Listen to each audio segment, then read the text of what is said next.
Pagdating po ng pag-ibig at kabaitaan, mga kapatid, alam mo kay Kuya Daniel at Ate Arlene.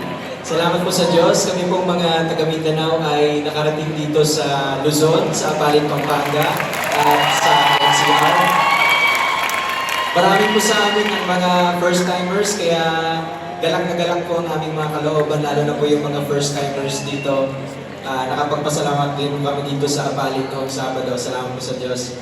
At palaging pasasalamat po namin sa Diyos dahil sa mga kapatid na nagsaludar po sa amin sa aming pagpunta dito.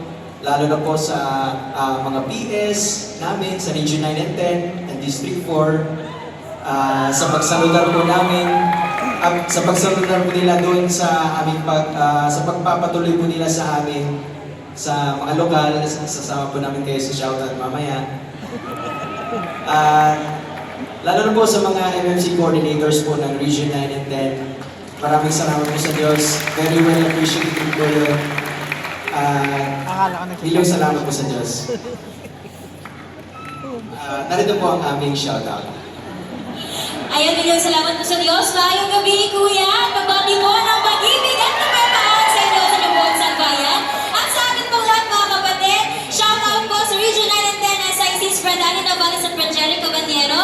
At sa amin pong Assistant SIC Brad Roland Antonio. Shoutout din po sa aming mga very supportive provincial servants, Brad Robert Gima, Brad Islao Soriano, Brad Paul Latore, Brad Alan Manansala, Brad Edwin Salega, Brad Nasser Garcia, Brad Haris Naral, Brad Tochi Capariano, Brad Sanjit Alasad, Brad Robert Santiago. At shoutout din po kina Brad Sunny Domingo at Brad Sunny Mendoza na nagpatuloy at tumupok sa amin habang kami nandito sa Luzon. At sa mga kapatid na nagsaludal sa amin, NCR District 4, lokal ng Bamba,